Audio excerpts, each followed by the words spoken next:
Good morning. It's 10 o'clock. Good morning. Come in. Can you hear me through this mic, or do I need the mic? I don't think you need the mic, but I don't think the mic's making any difference. I understand that we need the microphones for the live stream, sir. Yeah. My name is Nick Fagan. I'm the planning inspector appointed by the Secretary of State to determine this appeal. So this has been live streamed, I understand. Is all the people that are going to speak are here in the room, I take it. That's right, isn't it? Yes, it's being held as an in-person event. It's just being live streamed rather than virtual participation. Okay, fine. Yes, so this is a Section 78 planning appeal to determine the outline planning application for the demolition of number 46 Queenborough Road and the erection of up to 110 dwellings, including affordable housing, with public open space, structural planting, landscaping, SUDs, and the vehicular access point. So all matters are reserved except for the means of access to the site, the vehicular access. So before I go on, if I just let everyone introduce themselves. So is it Zia or Zaya? Zia, sir. Zia. Miss Zia, welcome, and please introduce yourself and your team. Good morning, sir. As you said, my name is Kimberly Zia. I'm a barrister appointed by the council to represent them at the inquiry, and I will be calling three witnesses. Mr. John Paul Friend, who sits two to my left on landscape and visual matters, and I've got all these in my opening submissions written down for you to save your pen. But if you just tell me, then I've made a plan. Oh, perfect. So I can understand who everyone is. So. No problem. Mr. Sam Bryant, who's not here today, but will be here tomorrow to deal with noise matters. Yeah. And then Mr. Jeff McGarity dealing with planning matters.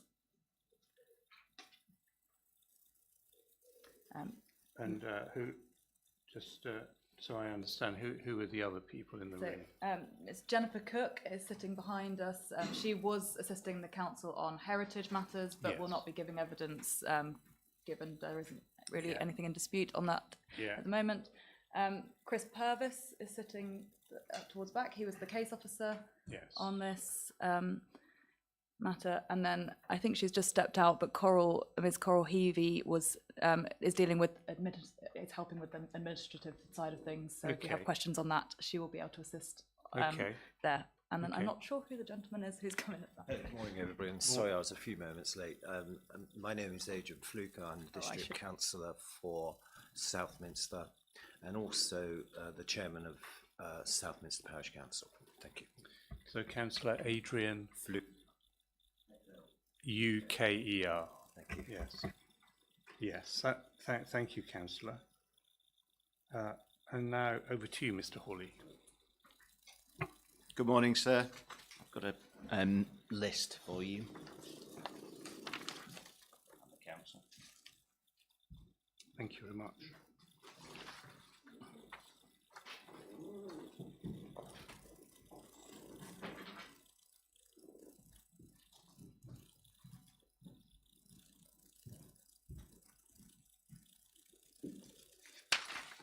Okay, so in terms of participants, obviously myself, Christian Hawley, I'm a barrister appointed by the appellant, Gladman Developments and others. To my right, Mr. Jason Tate, who is a director at Planning Prospects. He'll be dealing with planning evidence.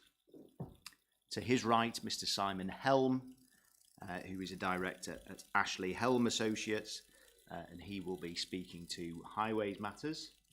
And then okay, so in terms of participants behind me in the middle, Mr. Holliday, who you know from earlier in the year, I understand, has also appeared before you.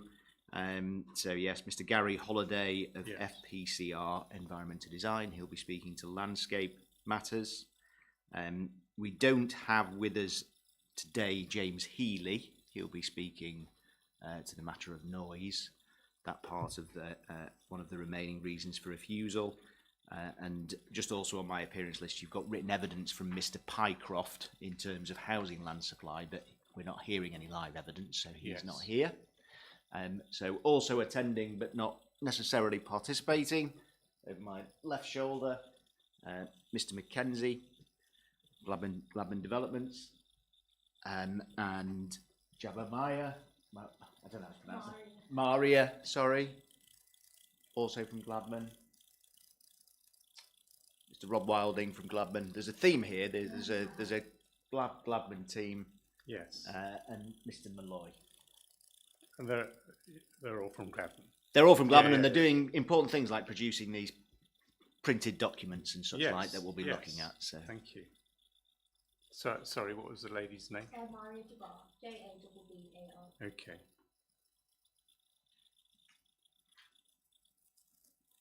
Thank you, Mr. Hawley. Okay. Just coming on to the timetable. Thanks for the timetable. So this is agreed between the parties, yeah? it is. I think there's been a bit of three-way back and forward between ourselves and also with yourself via the programme officer. Yeah. So I think we kind of took the view that we're happy with that, but we're also happy with whatever you might want to do, because there had been a suggestion last week of maybe the site visit being brought forward to today, this afternoon, rather than. I mean, I think there's an obvious desire, I think, from everybody not to be physically sat here next week. Yes. Not a problem if we're dealing with stuff on Teams. So it's just a case of, I think, really where we fit the site visit in and what works best for you. Okay, well, let me just say, I went to the site yesterday. In fact, I saw two gentlemen walking around. I don't know if Mr. Holiday was one. Guilty. Yes, yes. I saw you loitering around the edge of the Yeah. field. Yes. And I was doing the same, obviously. And so I'll just say where I went to. So obviously I had a look at where the axis is going, and number 46 and 48. So I noticed that number 48, the house that's allegedly affected by the noise issue, it has 3 windows on its west elevation, one on the first floor. No, it has one on the first floor, one window on the ground floor, and a door on the ground floor. And it also has a conservatory. That's what I noticed. I walked on the footpath like you did. So I walked down along the edge of the brook, and then up Sheepcot. Well, I walked to Sheepcots to have a look at the listed building. I walked down Sheepcots Lane back to Queenborough Road. Then I walked down the other way. The footpath runs on the back of the houses, and then followed it round, and then eventually got to the other road. Can't remember what it's called now, but there's a road to the northwest, Steeple Road, I think it's called, Steeple Road. So I walked back down there, and then walked down the High Street and saw where all the facilities are in the town, etc. So that's what I've done on my site visit. Now, I don't think that I need to do another site visit, but obviously if I hear anything during the inquiry that leads me to think I need another one, then I will do one. Or if anyone thinks I need to specifically look at something, then I will do so. I did knock on the door of number 48, just to explain why I was loitering around and having a look. No one answered the door, although there were loads of cars parked there. But I don't know how interested the people that live there are about the noise issue, but I thought I would just knock on the door and point out to them that I had seen those windows. So that's my view about the site visit. But as I say, if anyone thinks I need to go there again, I will do so. So yes, before I hear your openings, there are the only interested party is who I think is helping the council is Councillor Fluker, who I think is part of the council's case, as I understand it, is essentially. No, is that not right? I think Councillor Fluker is representing the members of the Southminster parish. We are not kind of working together in terms of the presentation of evidence. Councillor Fluker, that's my understanding. Is that who you're representing? Well, Chairman, I'm sorry, Inspector. Yeah. I'm actually a member of the local planning authority, so I shall be speaking on behalf of both Malden District Council as an elected member and also as the chairman of Southminster Parish Council.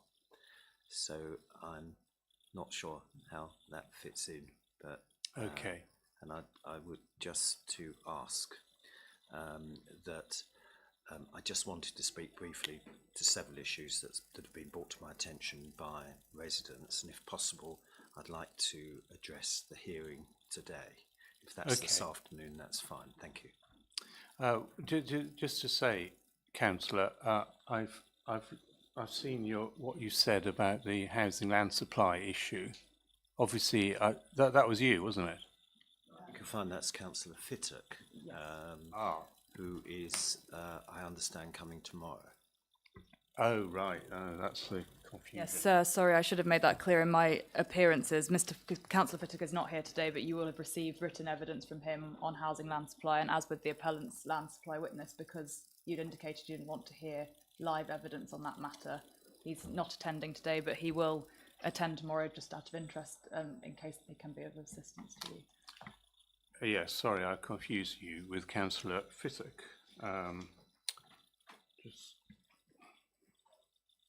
So you're not Councillor Tony Fittock, you're Councillor Adrian Fluker. Yes, and you have something to say, and obviously I'll let you say it. Do you have something in writing that you want to read out? In which? Oh, okay. So are you the ward councillor along with Councillor Fittock? No, I'm ward councillor for Southminster. Oh, okay, I understand. Yeah, of course. I'll allow you to speak, obviously, and to avoid me having to write loads of notes, if you can just give me a copy or send it to the case officer, then I won't have to write loads of notes. But yes. Okay, so well,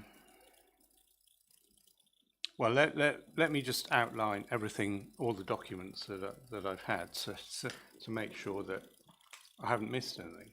Okay, so I've had Councillor Tony Fittock's stuff about housing land supply. Just to say about housing land supply, I don't want to hear any of that because it's clear. So I'm not going to go through all of that because it's unnecessary.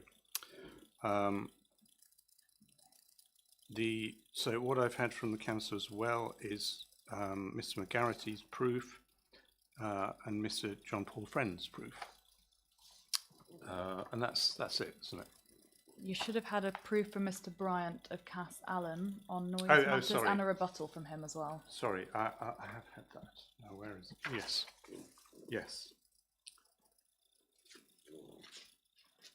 Yes, Mr. Bryant's proof about noise. Yeah. Okay, and from the appellant, I've had proof from all of those people that you've mentioned. So, Mr. Tate, Mr. Holliday, Mr. Healy, Mr. Helm, and Mr. Pycroft. Yes, and there's nothing else, is there? No, sir, that's everything. Okay.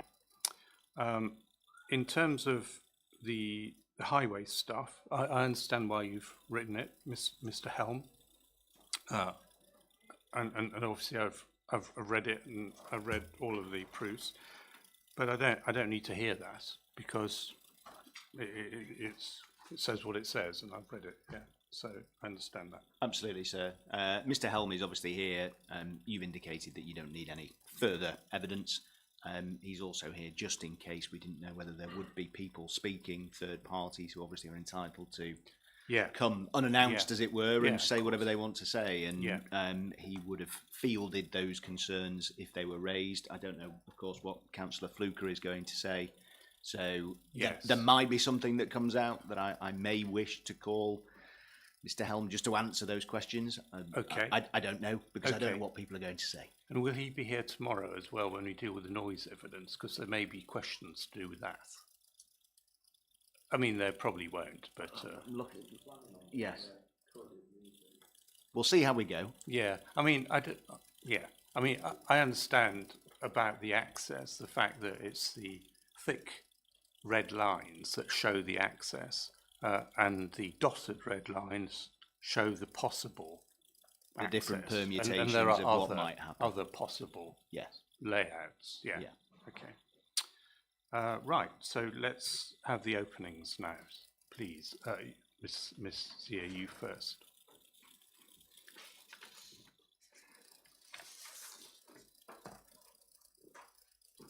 Thank you very much.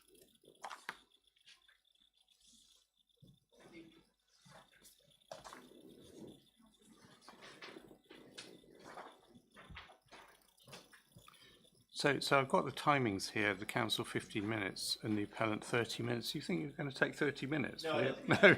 Okay, right. Okay, fine. All right.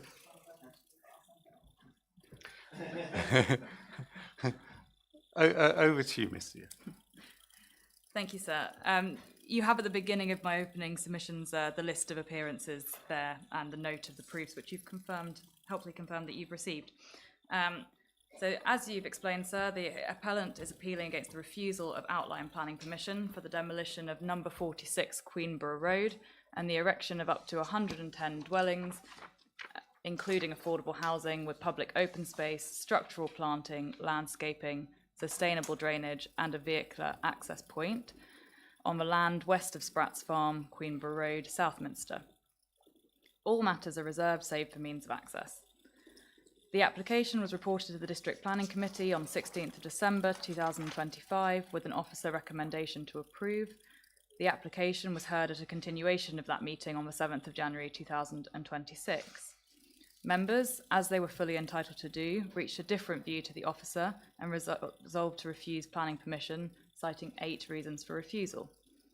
Following the case management conference on the 14th of May of this year, the council withdrew reasons for refusal 2 on highway safety, 4 regarding loss of best and most versatile agricultural land, and 6 regarding mitigation, and confirmed that the air and light pollution elements of reason for refusal 3 are no longer pursued. It is agreed that reasons for refusal 7 and 8 can be resolved through the completion of the Section 106 agreement, which I understand is now agreed. The outstanding main issues, as identified by you, sir, at the case management conference, are firstly whether the proposed development would result in unacceptable landscape and visual impacts on the surrounding area. Second, whether the siting and design of the proposed access road would be likely to result in adverse noise to the adjacent dwelling at number 48 Queenborough Road, and whether the proposed noise attenuation barrier would substantially harm the street scene. Third, whether the development's less than substantial harm to the significance of the Grade 2 listed Spratts farmhouse by reason of the impact on its setting would be outweighed by the scheme's public benefits. And fourth, the planning balance of benefits against harms when assessed against the tilted balance in MPPF paragraph 11D2. And the remainder of my opening submissions will address each of those main issues in turn. So beginning with main issue 1, landscape and visual impacts. The parties' landscape witnesses, Mr. Friend and Mr. Holliday, agree on a number of important issues, including the landscape baseline, the methodology adopted in the submitted LVA, the submitted viewpoints, and the approach to impacts on private views. However, they differ as to the level of landscape and visual effects which will result from the proposed development, as summarised in the landscape effects table at Appendix B to the Landscape Statement of Common Ground. And specifically, the experts disagree regarding the overall effect on the site and its immediate context at 15 years post-completion, Mr. Holliday considers that the proposals represent a modest extension of the existing settlement edge, which would be well contained by new woodland planting and set within a robust landscape framework. As a result, he concludes that the residual landscape effect at year 15 would be moderate minor adverse. Mr. Friend disagrees that the magnitude of change would reduce below medium with the establishment of mitigation measures due to the permanent change in the site's character versus its current agricultural use. Consequently, in his view, characteristics such as landform and openness will clearly be affected.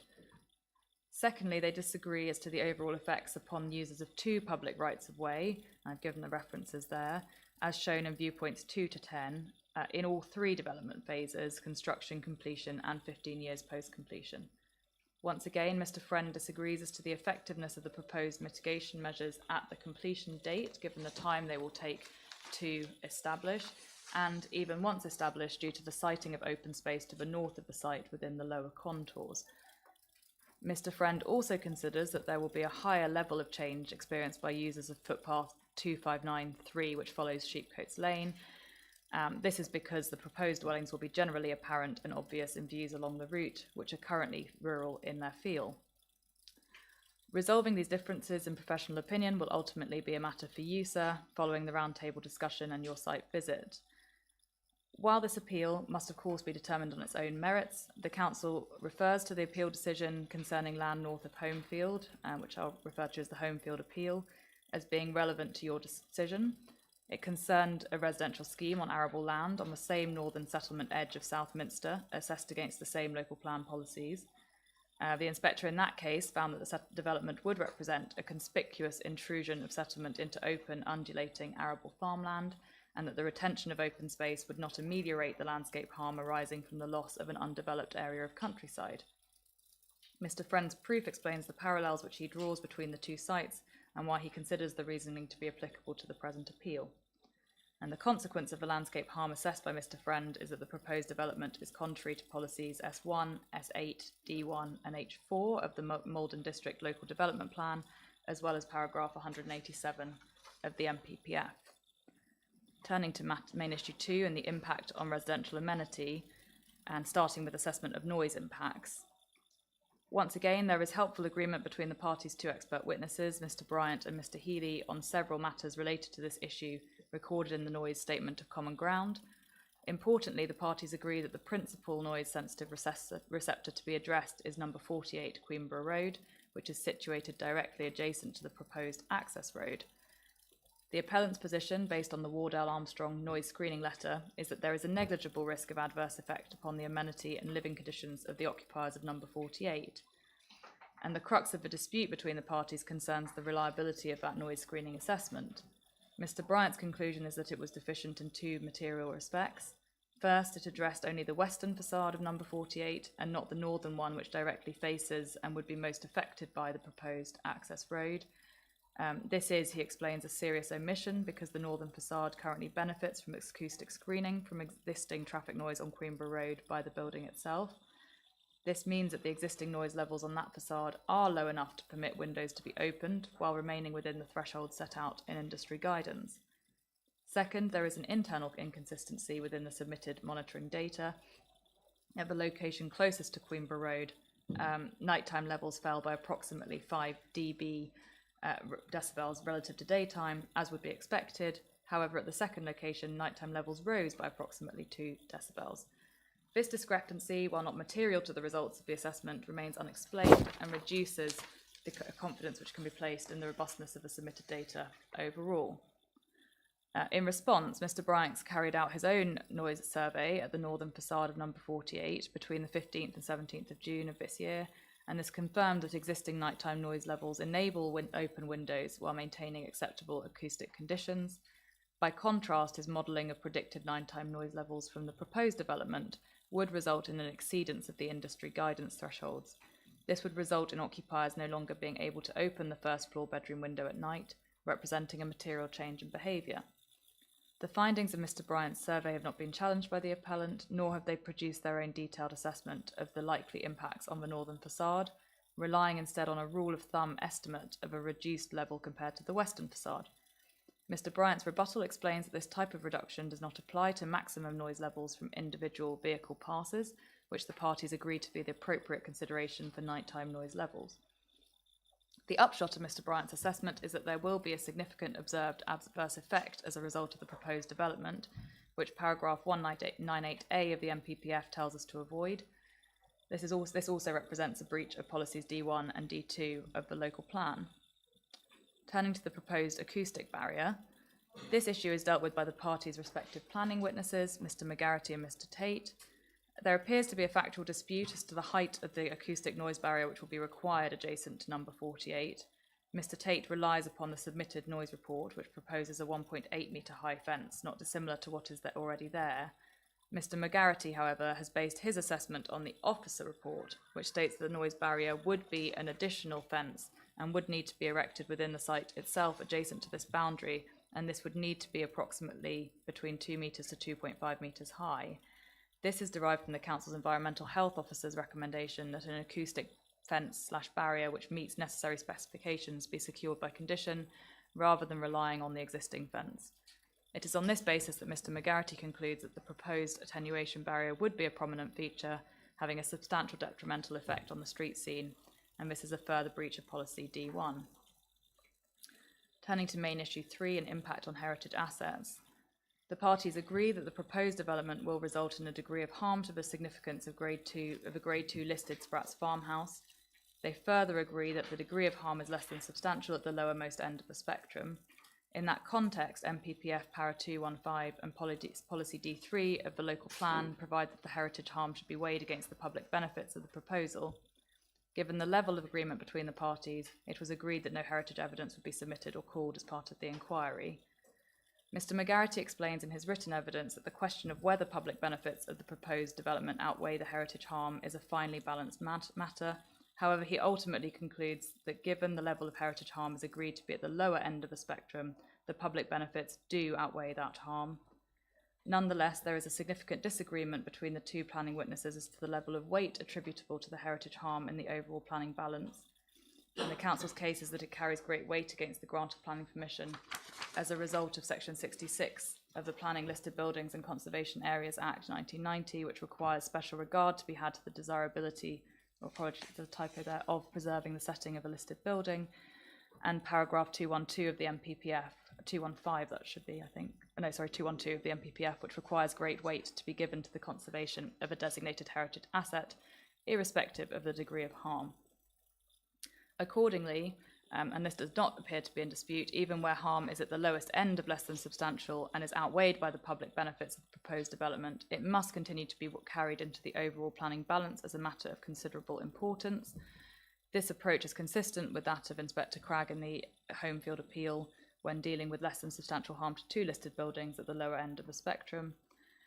Although I note in the footnote there that there was also identified harm to a scheduled ancient monument in that case, which is not part of the Council's case here. The consequence is a breach of policy D1(1)(e) of the local plan. Turning then to main issue 4 and the overall planning balance. The parties agree that the tilted balance set out at paragraph 11(d)(2) of the MPPF is engaged for the purposes of the appeal due to the Council's inability to demonstrate a 5-year housing land supply. Accordingly, the determinative question for you, sir, is will the adverse impacts of the proposed development significantly and demonstrably outweigh the benefits when assessed against the policies in the framework taken as a whole? In the Council's submission, the answer to that question is a clear yes. The parties agree that the following benefits weigh in favour of the grant of planning permission, but disagree as to the weight attributable to them. Firstly, the delivery of market housing. The appellant argues that this should carry substantial weight given the national housing crisis and the Council's agreed inability to demonstrate a 5-year housing land supply. Mr. McGarity acknowledges the shortfall in the Council's supply and the consequent importance of delivering more housing locally. However, he also notes the Council's improved delivery trajectory since the Homefield appeal decision in March 2025. In that appeal, the Council agreed a supply position of 2.7 years, whereas the agreed position here is between 3.6 and 4.04 years. On that basis, he says that significant weight rather than substantial should be afforded to this benefit. Delivery of affordable housing. Again, Mr. Tate argues that substantial weight should be afforded to this benefit given affordability pressures in the district resulting from the historic low delivery of affordable homes. Again, Mr McGarity does not dispute the need for more affordable housing in the district and the contribution which the proposed development will make to meeting this need. His reason for attributing significant weight rather than substantial to this as a benefit is that the proposal is meeting a policy requirement under policy H1 of a local plan of 30% affordable housing, and he refers to other appeal decisions in which substantial weight has been attributed to affordable housing provision in exceedance of the policy requirements, and concludes that a distinction ought to be drawn on that basis. In terms of economic benefits, the appellant refers to considerable economic benefits generated by the proposals which should carry significant weight. The council disagrees and considers these to be routine economic benefits which would flow from any housing development and therefore attract moderate weight only. As for public open space, Mr McGarity considers that the provision of public open space should carry only limited weight, as it is meeting a policy requirement and will be of limited benefit to the existing community given the edge of settlement location. And then, in terms of biodiversity net gain, the proposed development will be subject to the statutory requirement to provide 10% biodiversity net gain. However, the assessments provided by the appellant show that the gains provided will only marginally exceed the statutory minimum, thus Mr McGarity's conclusion that they should carry only limited weight. The council submits that the following harms need to be weighed against those benefits. Firstly, landscape and visual harm. As set out above, the council's case, based on Mr Friend's evidence, is that the proposed development would urbanise an undeveloped tract of arable countryside outside of a settlement boundary. This will harm the landscape and rural character of the area even after the proposed mitigation is established. This is a direct conflict with policies S1, S8 and D1 of the local plan, which attracts significant weight against the development in the planning balance. Harm to living conditions of occupiers of number 48 Queenborough Road. As summarised, as I've already set out, Mr Bryant's evidence is that there will be a significant observed adverse effect on the occupiers of number 48 as a result of the nighttime noise generated by the proposed access road. This is something which national policy and guidance states must be avoided and is in breach of policies D1 and D2 of the local plan. Consequently, Mr McGarity affords this moderate weight in the planning balance. In relation to heritage harm, as explained in relation to main issue 3, the less than substantial harm to the grade 2 listed Spratts farmhouse continues to weigh against the proposed development in the planning balance, even if outweighed by the public benefits of the proposal under paragraph 215 of the MPPF. Further legislation and national policy require great weight to be given to the conservation of this asset. As to the harm to the street scene from the noise attenuation barrier, on the basis that the acoustic barrier will be higher than the existing boundary fence, Mr McGarity concludes that it will be harmful to the character and appearance of the street scene, contrary to policy D1, and he affords limited weight to this in the planning balance. For all the reasons that I've set out in these opening submissions, which will be developed through the evidence to be called at the inquiry, the council's case is that the proposed development is in conflict with the development plan read as a whole, and that material considerations, including national policy, do not indicate that a decision should be taken otherwise than in accordance with that plan, and accordingly you will be invited in due course to dismiss the appeal and refuse planning permission for the proposed development. Okay, thank you. Thank you very much. Just to say, the other thing that you sent me, of course, is the 106 agreement. So yes. I've seen the 106 agreement. I've seen the summary of the 106 agreement, and I've seen all the proposed planning conditions, which are all agreed between you, I believe. Yes. Yes. Okay. Have you seen the SIL compliance statement as well, sir? I believe that was submitted by the council. Yes. Could I have a hard copy of that? Not immediately, but sometime. Yeah. And can I just repeat that before we start talking about the landscape and visual matters, I'd like an A3 copy of the comparison table so I can actually read it. Yeah, I think that is here, sir. Sorry. Oh, great. Yeah. Right, Mr. Hawley, please circulate your openings as well.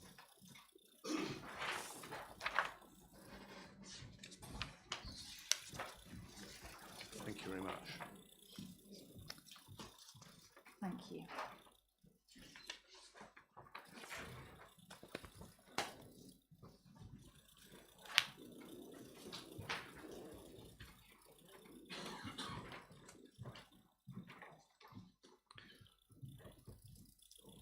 The other thing just to say about the heritage, about Spratts farmhouse, there was some slight confusion in my mind because the the 46 is actually called Spratts Farmhouse too, or Spratts Farm or something.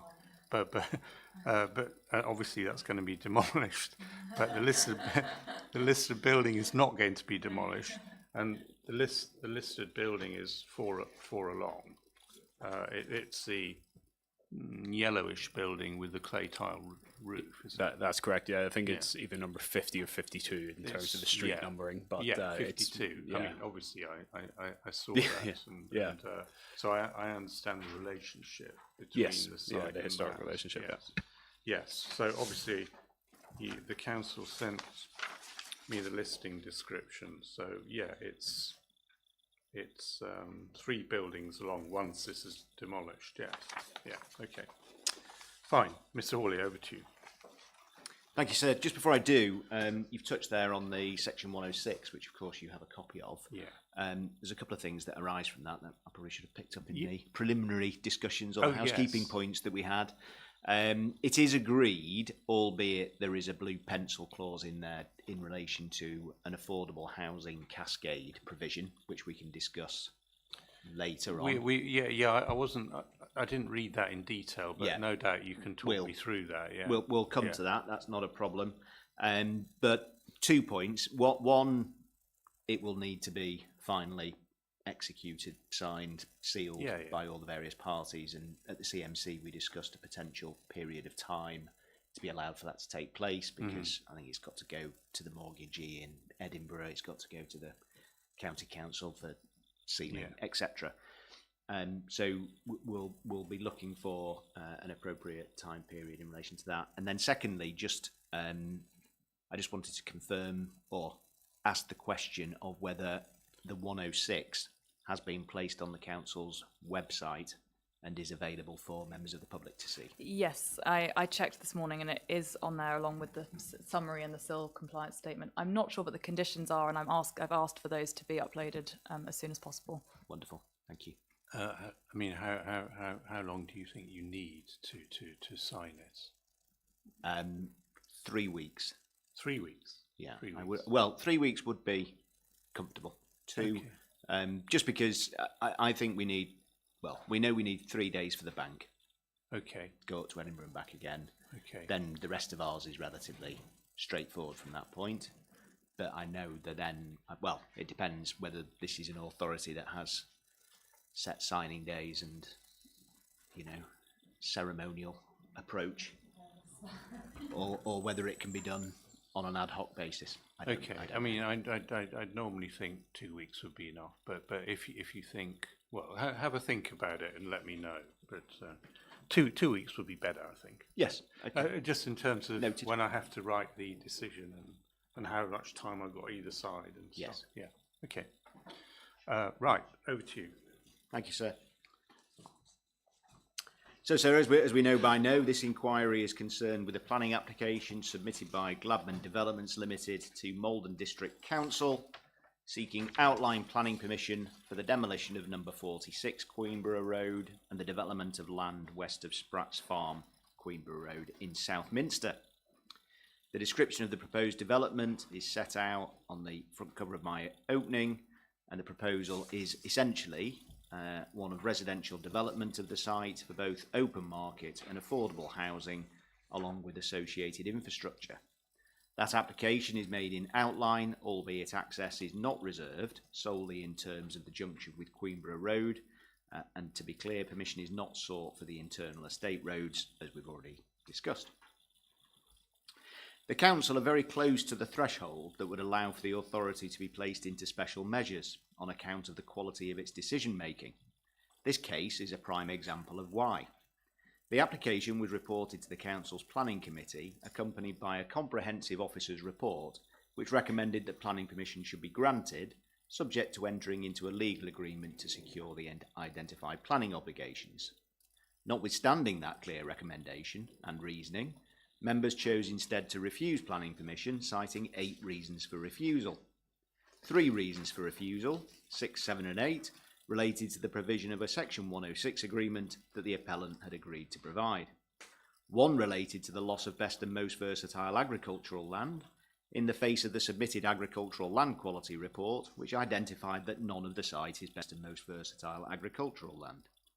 Reason for refusal 5 alleges that harm to the Grade 2 listed Spratts farmhouse, agreed as being at the lowermost end of less than substantial, is not outweighed by the public benefits of the scheme. Whilst that is a matter which will be explored further in evidence, that is not a position which the appellant considers to be tenable, nor indeed does or did the Council's Conservation Officer, who recommended that the effect upon heritage assets should not form a reason for refusing the planning application.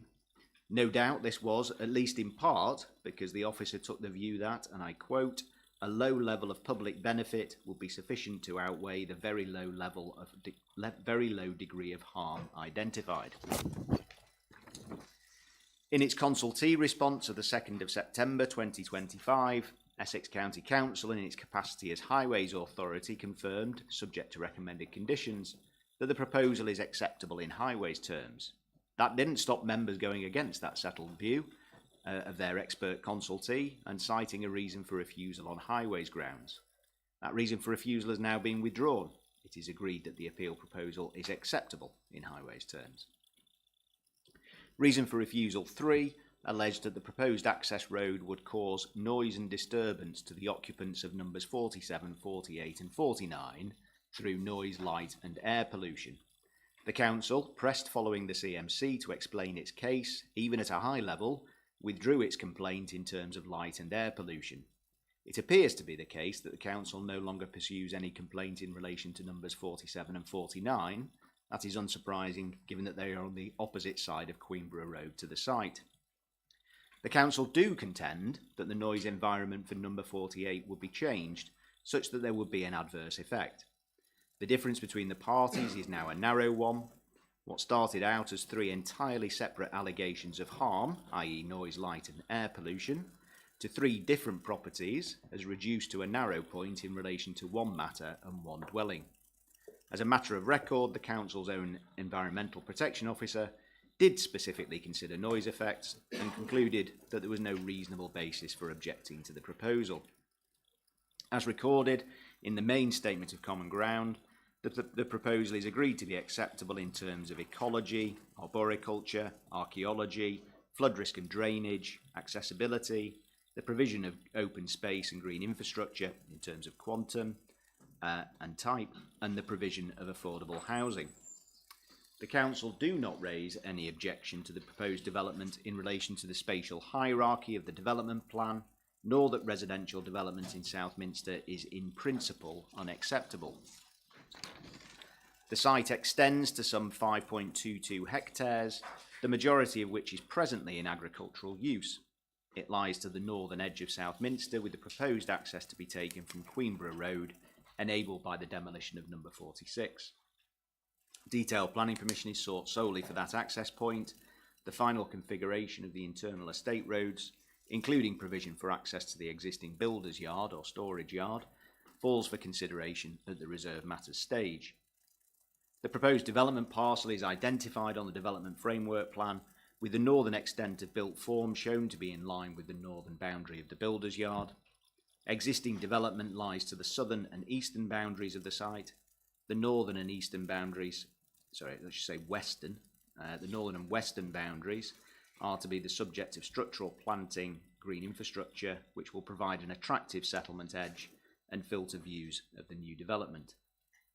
Reason for refusal 1 alleges that the proposal would significantly harm the landscape and rural character of the area and would have an unacceptable visual impact, such as to be contrary to the development plan and the framework. Mr. Drummond, the Council's external independent landscape expert, did not consider that to be the case at the time of the application. It is worth noting that the same landscape expert acted for the Council in the Taylor-Wimpey appeal, and so can be taken to have a considerable understanding of the locality. Contrary to the views of members, the Council's chosen consultee advised, having considered and agreed with the approach taken in the appellant's LVA, that, and I quote, "It is likely that the proposed development will sit well with Southminster's northern edge and will represent a modest extension to the existing built form." The Council have, for the purposes of this appeal, retain the services of a different independent landscape advisor. Whilst there is a difference of opinion between the council's now retained landscape advisor and the appellant, the disagreement as to the level of effects is hardly uncommon. What is relevant is the scope and extent of those differences. In the present case, they are both limited in scope and minor in extent. They are recorded in the Landscape Statement of Common Ground, and in terms of development at maturity, i.e. year 15, amount to 1. The effect in terms of landscape character upon the site and its immediate context, the appellant reaching a view that it would be moderate minor adverse, and the council slightly higher with an opinion of moderate adverse. Secondly, the visual effects in terms of the users of the footpath, Proud 259, the appellant considering the effects to be moderate minor adverse and the council moderate adverse, and the visual effects in relation to that footpath in a different location, the appellant considering that to be minor adverse and the council moderate adverse. Even on the council's case, the overall effects at scheme maturity do not support the level of harm alleged in the reason for refusal. Reference in the council's evidence to the refused Taylor-Wimpey scheme does not make good the point. That was a different scheme, on a different site, at a different scale, in a different location, which inevitably had its own overall effects. Those effects do not, and cannot, simply translate over to the appeal site. The appellant's LVA is the only LVA which has been provided. Whilst the council's evidence provides its own judgments, as recorded above and in the Statement of Common Ground, as to that LVA, those judgments, even taken at face value, do not support a conclusion of significant harm, nor unacceptable visual effects. To state the obvious, the appellant does not contend that there would not be adverse landscape and visual effects. The LVA identifies adverse landscape and visual effects. There are adverse effects which fall to be weighed in the planning balance. However, it is equally obvious, given the expressed judgments of the council's retained landscape witness, that those adverse effects do not reach anything like the level of harm alleged in the reason for refusal. It is agreed that the council cannot demonstrate a 5-year housing land supply. The range lies between 3.6 years and 4.04 years, as recorded in the Statement of Common Ground. More importantly, drilling down deeper than those headline figures, that means that the council has a shortfall of between 863 and 590 dwellings.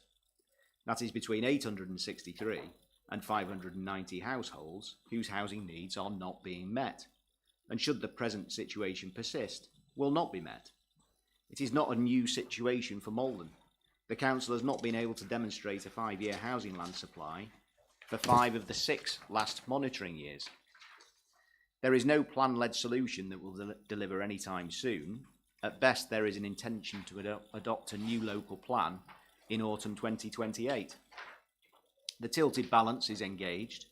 Accordingly, planning permission should be granted unless the adverse effects of the proposal significantly and demonstrably outweigh the benefits.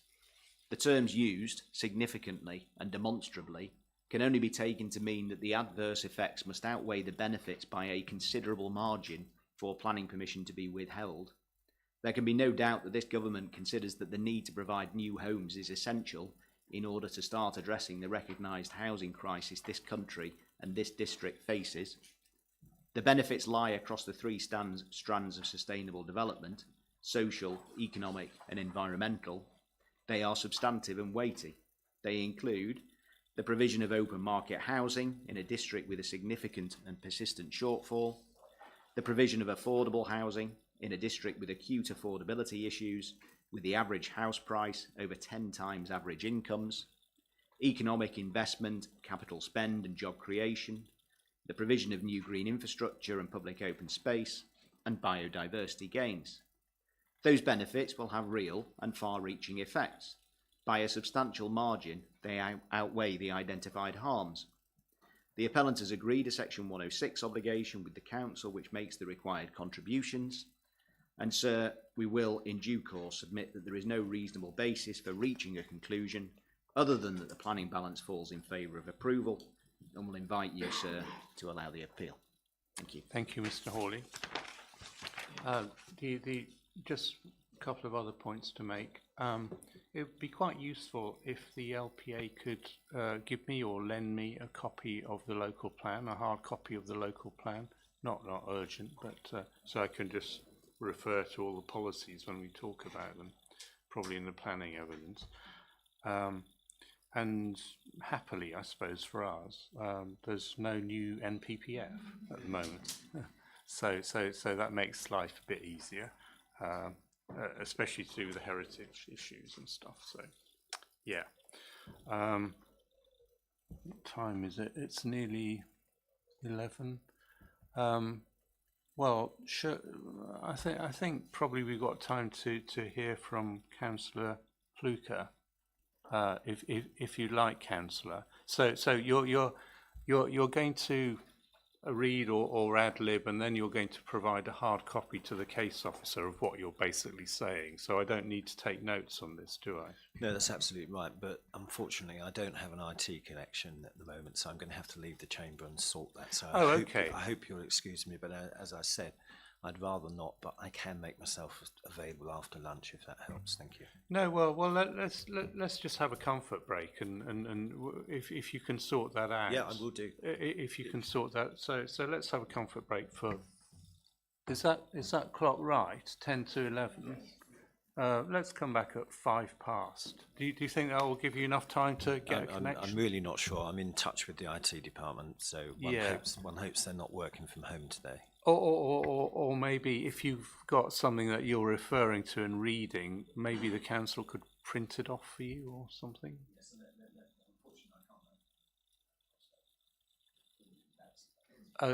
Okay. Well, maybe you can sort it out in that 15 minutes. Yeah. Okay. All right. We'll come back then. Thanks.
Okay, so Councillor Fluker, who I see was the leader some time ago, wasn't he? Yes. There he is, yeah, 2018 to 20. He can't sort out his IT then, I guess. I haven't seen him since the adjournment. Do you know further? Yeah, okay. Well, I guess we'll just carry on with the roundtable session then. Yeah. Okay. So the noise witnesses are not here today, are they? They're coming tomorrow. No. Yeah. Yeah. So, well, if we just crack on with the landscape stuff, then we can hear him this afternoon, if he's okay. Right. Sorry, just bear with me. Just re-open the documents.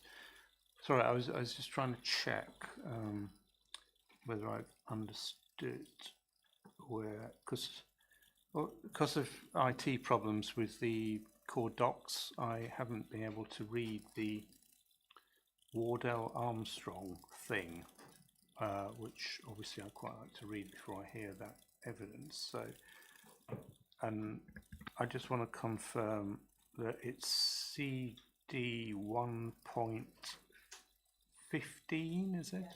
That's correct. Yeah, that's it. I had some issues when I downloaded it as well. I seem to be able to read it online, but not download it. Well, I mean the share doc folder, the work folder seems to work fine now. So I don't know how everyone else is accessing all these documents, but I think the council set them all up, but they weren't categorised, so they were just a big long list. But I've got it categorised, so that's correct, isn't it? It's CD 1.15 is. Yeah. Okay. So we'll proceed to the landscape and visual roundtable. So yeah, so the agenda you sent me. Well, yeah, that's obviously what we're. I mean, you've agreed between us. That's what we're going to discuss. Yeah, is that right? Yeah, yeah. We'll just switch out Mr. Helm for Mr. Holiday, so Yeah, we've yeah. got people closer to the action. Yeah.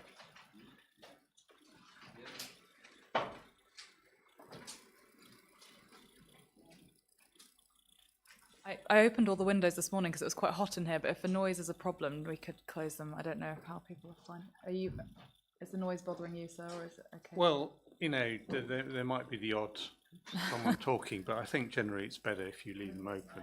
Yeah. Yeah.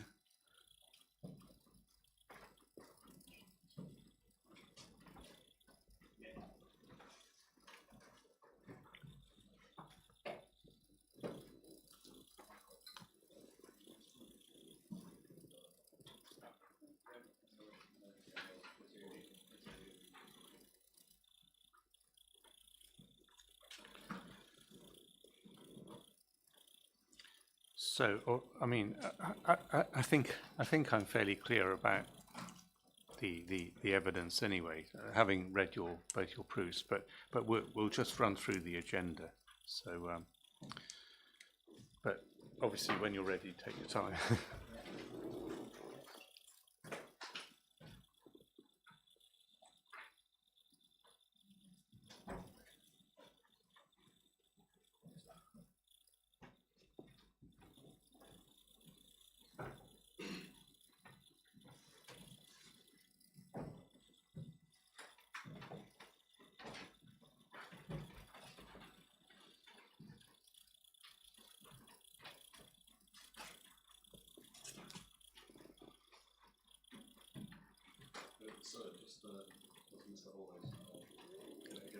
Yeah. Yesterday, the aerial photograph in my proof was an incorrect image. So I've reprinted the versions, and that's literally the only change. There's other change that is just the wrong. It's PDF issue, so apologies. Yeah. Sure. I did think that's not it. I opened it again yesterday. Yeah. But everything else was. Everything else was about this. Yeah. Would you like a hard copy of that? Yeah, why not? Thanks. Thank you.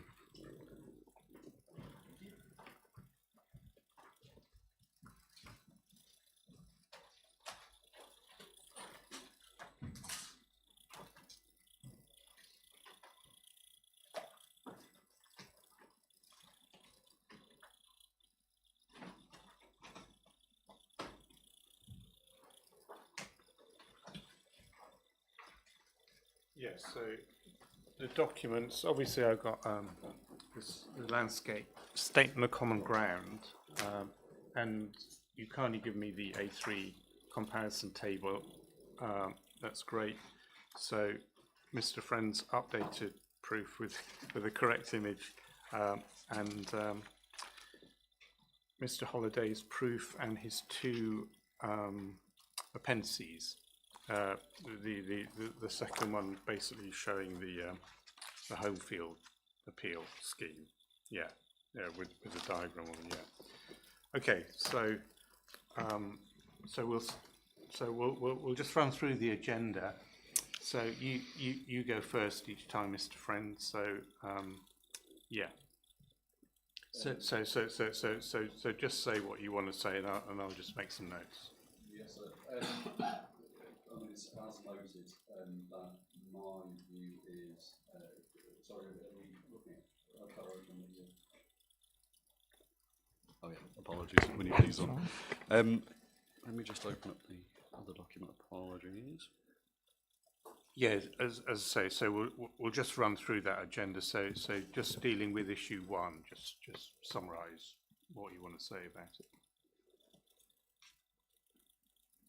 I'm just, funnily enough, struggling to find the agenda, would you believe? So, yeah. Thank you. Thank you very much.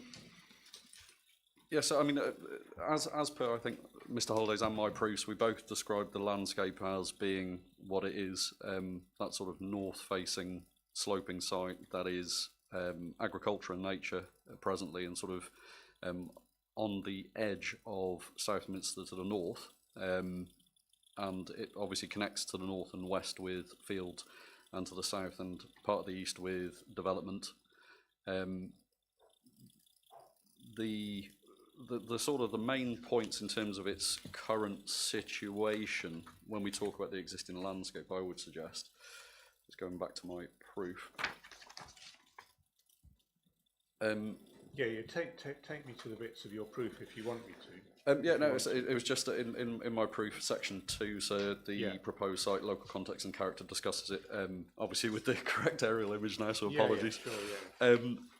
But it's effectively, there are currently the influences of the settlement edge, but they diminish to the north, you know, as the landscape sort of continues into fields to the north. The landform is sort of an intrinsic part of that, I would suggest, because of the way it falls from where you look at the existing urban fringe, it sort of sits above the site, and then the site slopes down towards the views from the north.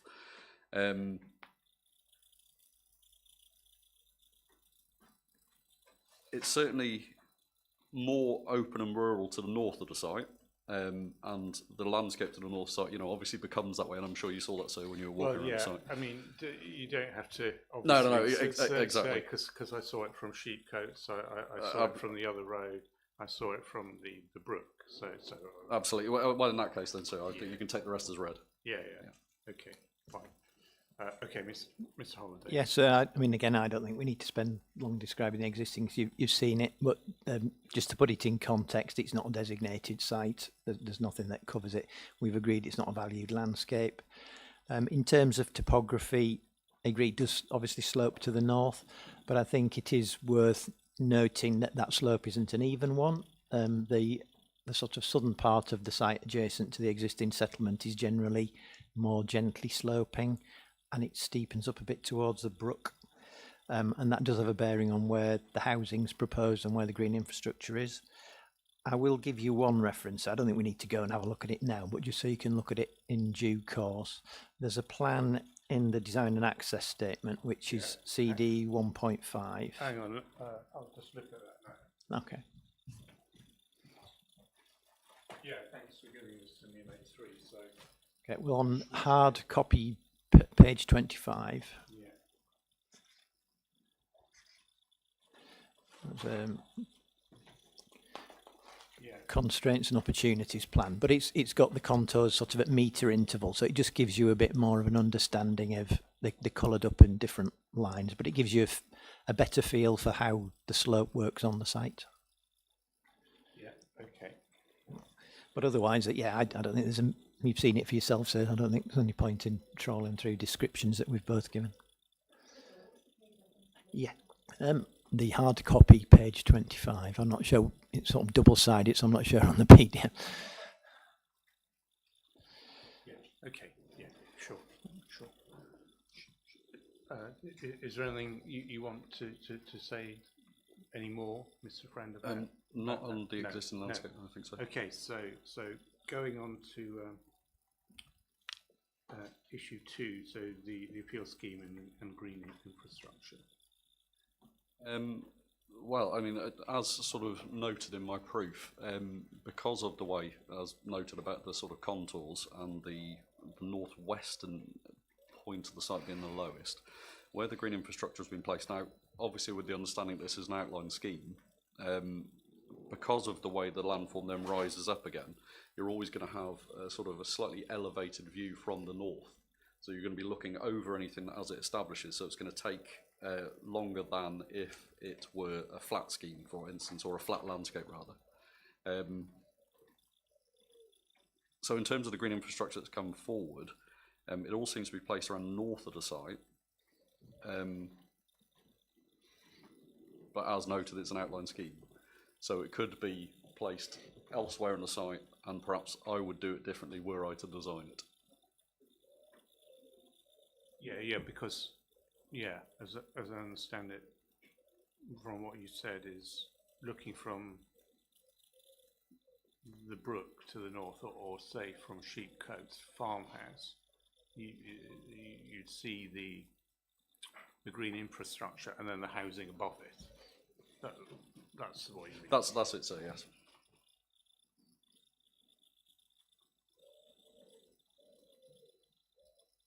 Okay. Mr. Holiday. Yeah, well, I mean, the only point on the levels I would make is that, so that sort of the one I've already said, that the slope is actually relatively gentle. So across that area that we've shown as green infrastructure, you know, you might have half a metre or probably at max a metre difference on the area closest to where the housing is going. So on the scale of how long it takes trees to grow, etc., to provide filtering or screening, it's not, you know, we're not on a very steeply sloping site where that would be more of an issue. I would make the point that we have, you know, it's not just about the planting, it's about how the scheme's been shown, designed in relation to the rest of the settlement. So we've tried to keep the scheme a fairly modest one so that it fits with the wider form of Southminster rather than it sticking right out. So, you know, we're in line with the builder's yard, etc., coming round. Over a third of the site as shown on that plan is dedicated to green infrastructure. So there is plenty of room to provide adequate mitigation. And the at application stage, that was recognised by the landscape consultant that the council engaged, who thought it would do the job. And obviously at reserve matters stage, yeah, I take the point it is outlined, but there's plenty of opportunity, and the scheme shows how the landscape could be developed, and I don't see any reason why it would need to be significantly different to this. With open space around the edge, the suds is obviously going to go towards the north because that's the lowest ground and where the watercourse is. The existing hedgerows, trees, scrub can be retained where they exist. And obviously on the higher ground is where the existing houses are already, so they currently provide sort of the skyline in any views from the north, and that would still be the case. Okay. Right, so going on to landscape effects. Yes, sir. As noted within our proofs, there is a disagreement in terms of a residual level, mainly because, in my view, the sort of encroachment into the site of the development is obviously permanent, and therefore that change to the landform, to the settlement fringe is just really a case that you're moving the settlement fringe to the north, closer to that wider agricultural landscape that we discussed. So effectively, the experience of users of the surrounding area will perhaps not prominently, but they will certainly be aware that the settlement fringe has moved towards them, in the respect that those urban fringe elements will just sit further to the north. So in particular, the specific parts that I would sort of consider to a change is, as noted, landform, because effectively to put the buildings on the landform will have to have engineering, roads, that sort of thing. As noted, SUDs will be required at the lower parts of the site. So that actually governs where the green infrastructure will be placed, as it turns out. So we also have to consider then the effects on other elements of landscape. So not just the landscape receptors, i.e. the physical parts of it, the field itself, but also then those perceptual qualities that give it its sense of place. As noted, and I think this is agreement that, you know, when we describe the site, we don't see it in isolation. It is part of that sort of settlement fringe. But that's the point that I made at the very beginning of this section, is that there will be that perception of the northward extension of the settlement, so that encroachment into the site by the development, which is, you know, inevitable as a result of any development, effectively.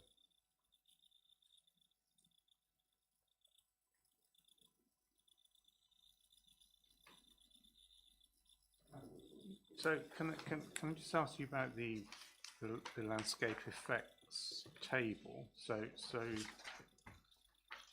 who? Yeah, I understand you're the red judgment. Yes, sir. And Mr. Holiday is the orange judgment. So, Mr. Holiday, you wrote the orange bits in the description notes, yeah? Yes, that's from the LVA, so that was with the application. Oh, that's just from the LVA, yeah. Yes, the table is purely from the LVA, and it's just been amended to show both of our judgments. So the red, the orange effectively is the LVA and is reflected in my proof, and the red is Mr. Friend's So differences the where they orange occur. description is just from the LVA. Yes. You didn't write any of that. No, sir. No, the only bit that expresses your view is the red writing, which is your view as to That's correct, sir. I just what you think that is, and you've explained that in your in my proof, exactly that, sir. Yes. Sure. Okay.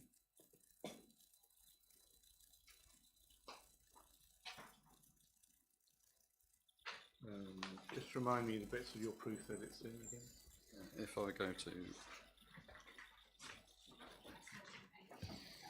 it's within chapter 4 of my proof, sir. Yeah. Specifically from 4.12 onwards, the effect on the landscape character of the site. Yeah. Okay. And in your proof, Mr. Holiday. Sorry, Mr. Holiday. You talk to me about landscape. No, that's fine, so I'll give you the reference so you've got it as well. The landscape effects are basically section 5 of my proof, and the effect on the site and immediate context is from paragraph 5.8. 5.8. So we both have looked at it in similar, well, like most landscape architects, to do it at scale from national, local character areas, etc. So I think first it's worth noting that there's no difference between us apart from at the site and immediate context level. So the tables don't have any difference there. And by that, obviously, I accept the site itself would change completely if it's a field and it's going to have houses and green infrastructure on it. But we look at the site and its immediate context. So by that, I do take in the edge of Southminster and the fields to the north and the effects that would have. We both have the same judgment at completion, which is a moderate. The difference is Mr. Friend hasn't reduced that by year 15, where I do think it would reduce, because we have got, say, over a third of the site as green infrastructure, and the new planting, I think, would soften the development edge, ease its transition to that wider landscape, and have some, benefits in itself. So that's the reason for the reduced level of harm that we've assessed in my proof. It won't screen it. It won't screen it. It won't hide it completely. It'll provide a softer edge, a bit like you see around some of the edges of Southminster where there is planting. You're aware that it's there. You see the houses, but it's not a sort of raw stark edge. It just means it's a bit ameliorated, and it would create a space that will be usable, that people can access, and enjoy paths through and views out to the north. So it'd have some positive elements as well, which don't tend to be picked up in an LVA because of the nature of how it works. We assess what's the effects on what's there, but we don't tend to build the positives in. But in terms of the landscape effects, there would be improvements over it just being arable land. Okay.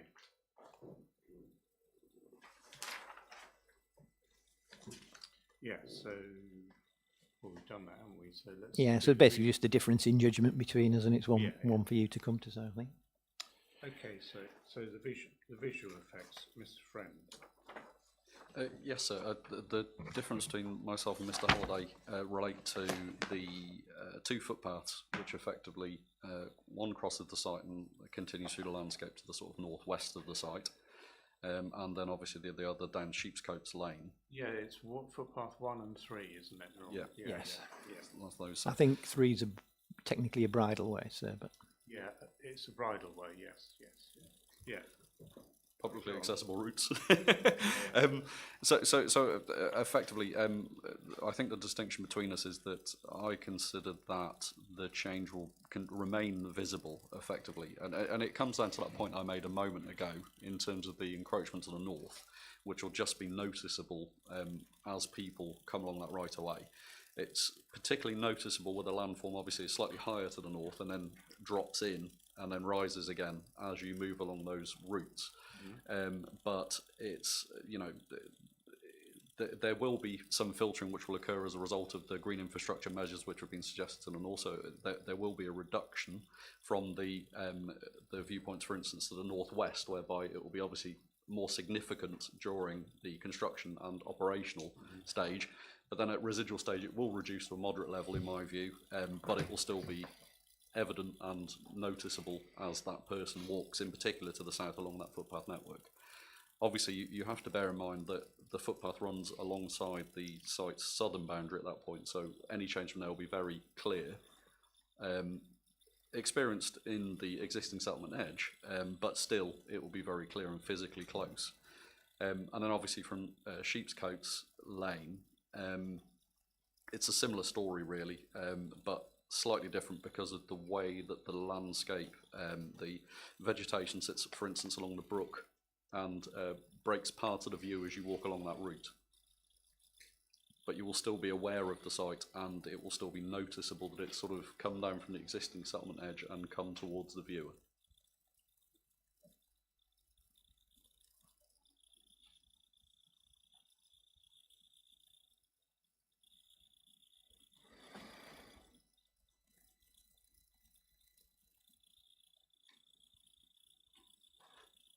Yes, so that's why you think it's major moderate from both those footpaths, and then yes, the planting will help, but it will still be moderate at first. Yeah. Yes, sir, that's my view. Mr. Holliday? Yes, so, well, I accept you're going to see it from those views to various degrees. I think it's important to recognise the existing experience, particularly on footpath 1, and to note where footpath 1 actually runs, because when you're on site it is a little bit confusing.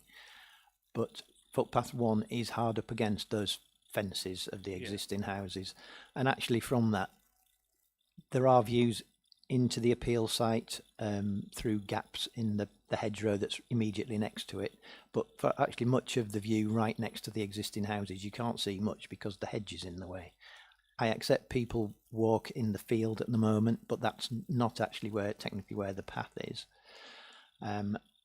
Inevitably, you're going to be more contained. There won't be open views out from that section of footpath, but it's not the most attractive route in its current form, right at the back fences and hemmed in by the hedge. But there will be an impact as you travel north. Again, it's important to note, as I'm sure you saw on site, so, but the footpath is on the western side of the hedge that heads north. It's not on the appeal site side. So again, views are actually restricted from there, but there are views back and it would be possible, but it's not the same as if it's in the field where, again, some people seem to walk. And I think you've got, in the bigger picture of things, again, to note that we have got the new green infrastructure and there will be new routes around the northern edge, or there can be new routes around the northern edge of the development. So they'll provide those open views out to the north, or they can do. And actually, in my view, they'll be, in the long term, more attractive than the current one that's hard up against the back fences of Coombe Road.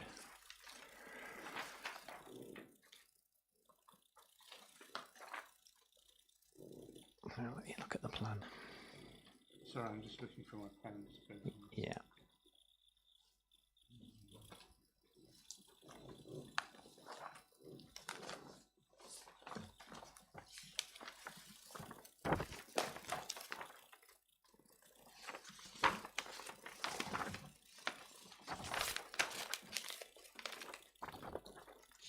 So you said that, so at the moment, the official line of the footpath goes right behind the houses. Yes. And then there's this big hedge which is sort of ditch in it.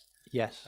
And there's another footpath which people obviously use, which is right on the edge of the field. But that's not the line, but that will be the line. That will be the line, won't it? That can be a line that people use with the development. That will be formalised. At the moment, people do it, but they don't have permission to do it, and it's not the official line. Yeah. But there would also be a route north of the proposed housing in the new green infrastructure, and that will give you a more attractive experience of views out to that wider landscape, you know, in my opinion. So you wouldn't, you know, I think if you were going for a dog walk, you would probably go around the edge of the housing in future rather than, well, you might follow down that green corridor, but just use it as a loop in itself. And then the path obviously heads off to the northwest, and as you get further away, you will be aware of it from certain points, but again, the distance moderates the impact. From Sheepcote, again, you would see it, but as you get closer, you're always going to see that with the retained agricultural land in front of it. It's not that it's hard up against the lane, you know, like the Taylor Wimpey scheme was. And as you get to the closest point, obviously you've got that large garden with the trees in it and things that certainly heavily filter any views in that direction. So they tend to be more distant from Sheepcote Lane. But again, the planting would moderate that over time. So again, it comes down to just differences in judgment, but you've seen it and you'll make your mind up. So I think we've both given you our views. So you also said that at the moment the footpath goes to the west of the hedge line. When it turns to go north, it goes to the west of the hedge line. Yes. The west of the western hedge line. Yes, that's right. Yes, that's right. Yeah. But on site, you will see that again, some people walk on the east, but that's not the official path. It's on the west.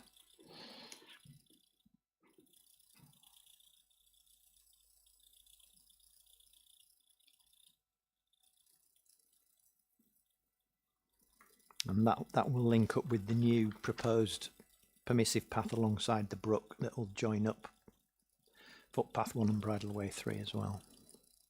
So again, there'll be benefits to views out from there that will be official.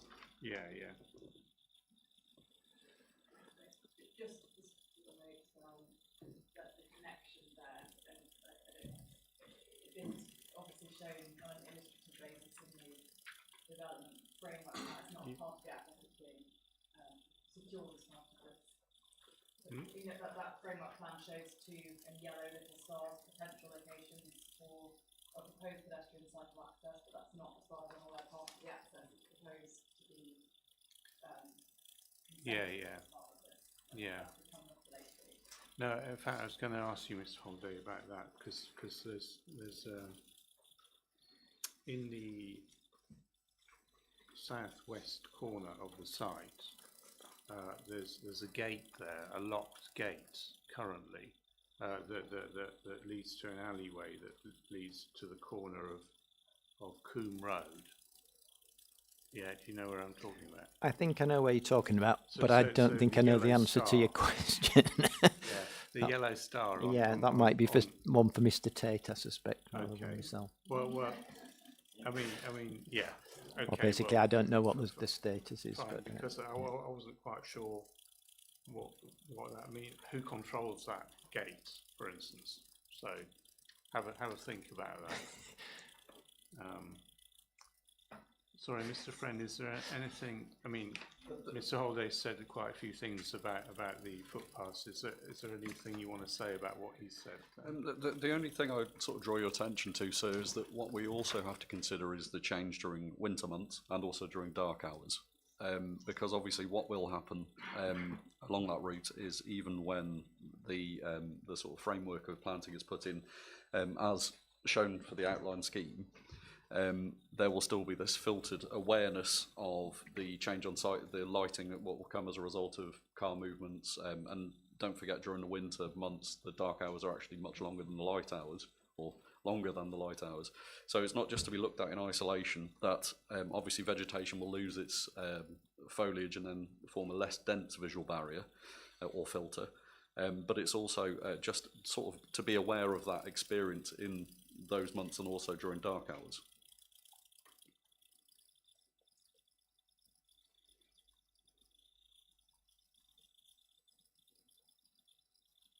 Yeah, sure, yeah. Okay.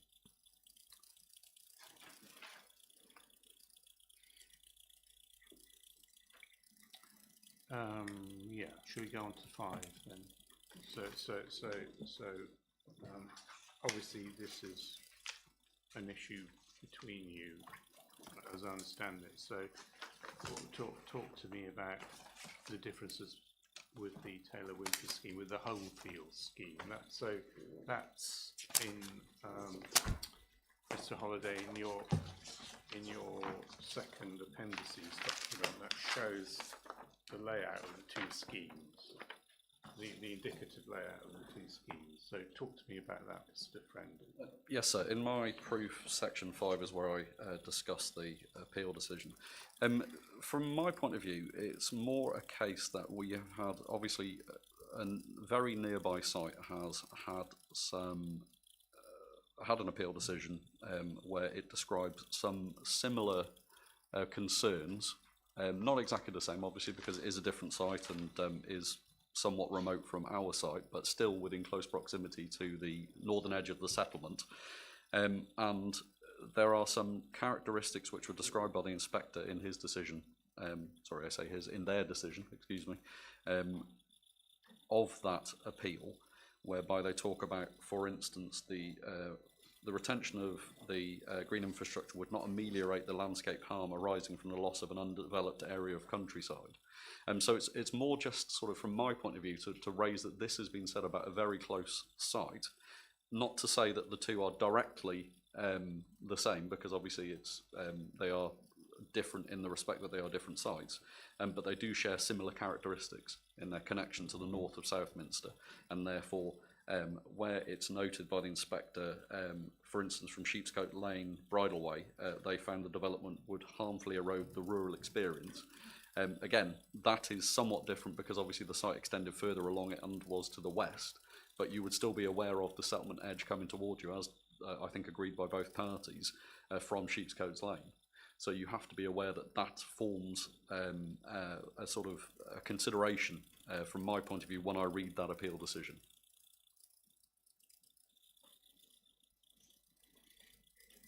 Okay, just to be clear, the access into that site was from Sheepcoats Lane, wasn't it? The main, well, there was an access off Sheepcoats Lane and the other Tillingham Road, I think. Tillingham Road. Yes. I think the Well, I think the only vehicular access was Tillingham Road. oh, it was Tillingham think, Road. It was or Tillingham Lane, Road. so- Yeah, yeah. Oh, okay, so Tillingham Road, and then the screen bit and the leap, and then the development to the south of that road, wasn't there? Yeah, that's what it shows, isn't it? From that? Yeah, I think the yellow is probably the more pedestrian type access. I think the vehicular one's the red arrow to the south. Because it's a restricted byway and Sheepcote Lane, Yeah. which is no date for traffic. Oh, okay. The red one is the Tillingham Road access. Yeah. Yeah. Okay, fine. Yeah, I got it. Yeah. Yeah. Okay. So, Mr. Friend, your point is okay. That they're different sites, but they have a similar landscape character and the topography is that the same? It's similar in the respect that it's north sloping, and obviously, I think the biggest point that I sort of took is that there's an inherent sensitivity to the northern edge of the settlement, partly as a result of that sort of landform, but also it's the expansion and encroachment which would result as were that site granted was the sort of more specific thing I believe that the inspector considered to be. Hang on, that sentence is mad. Sorry. So my sentence was wandering all over the place there. I'll start again. The point that I think the inspector made is that the encroachment to the north was one of the more important parts of that, and I wanted to draw attention to it because obviously we're not the same. We don't extend as far to the north, but there are similar characteristics in the respect that we present to the north. We have sort of an awareness from the north looking back towards the south from the surrounding landscape. So we will from similar routes, i.e. Sheepscote Lane, excuse me. Yeah. So it's just to draw attention really to those similarities, and also this is what I think I refer to, those sensitivities when I'm talking about landscape, when I'm talking about visual change. Those are the elements that I'm sort of referring to, that, that encroachment into the site is the thing that will be noticeable and will, impact people in the surroundings. Just can someone remind me where that appeal decision actually is in the core documents? It's core document 8.1, and I think the paragraph that Mr. Brown was referring to there, and he cites various paragraphs in section 5 of his brief, but I think it's paragraph 20 where the inspector speaks about conspicuous intrusion of settlement into open, undeveloped, arable farmland landscape. 20, yeah. Okay. Yeah, Mr. Holiday. Yeah, just a few points there. I mean, and again, for reference, section 10 of my proof sets out really what I'm going to say now in a bit more detail. Yeah. I think first it's important to take a note that Graham Drummond is the previous landscape consultant that the council have used, and he appeared at that Taylor Wimpey appeal to for the council, whereas he looked at our scheme, this appeal scheme, and thought that it could be mitigated. So that's the same person, independent, taking a different view on the two sites. Yeah, he wasn't keen on the Homefield scheme. No, and then obvious points, but the Taylor Wimpey scheme is 220 units rather than the 110 that we've got. I think the plan that I've got in my appendix also showed a significant difference in terms of the sort of the design and the approach. And I think, in the decision for Taylor Wimpey was noted as an intrusion. But I think when you look at it from Sheepcote Lane and look at the plan, you can see how it did extend significantly north of where the existing sort of settlement in Southminster lies along Tillingham Road, etc. It does stick out quite a bit into that field on the higher ground, which is quite different to the approach that we've taken with this appeal site, where it doesn't go any further north than the builder's yard or even the existing houses along Sheepcote Lane, and is a much more sort of compact form in a different way. In terms of the experience from the lane, again, there was some green infrastructure between the lane and where the housing is proposed, but it was relatively close from there. And I think once you walk Sheepcote Lane and look across, you would see the differences, that you would be very aware that the Taylor Wimpey scheme was quite close to you, where by comparison, looking across, there's a large area of still agricultural land before you get the green infrastructure and the housing on this appeal site. So they're quite different in that respect. Okay. There's probably other. I'm just. I think the access is another quite significant difference, and when you look at the Taylor Wimpey decision, the effect on the approach to the village because of the development there and the access was quite a negative, whereas ours is very different. It's sort of within the settlement already. Again, it would change that localised area, but it's within the settlement rather than extending into the countryside. So again, I think section 10 of my proof sets it out, but there's quite a difference between the two in my view, even though they're both north of the village, they're both in the same character area, but they're very different schemes and they would have very different effects. Yeah, okay.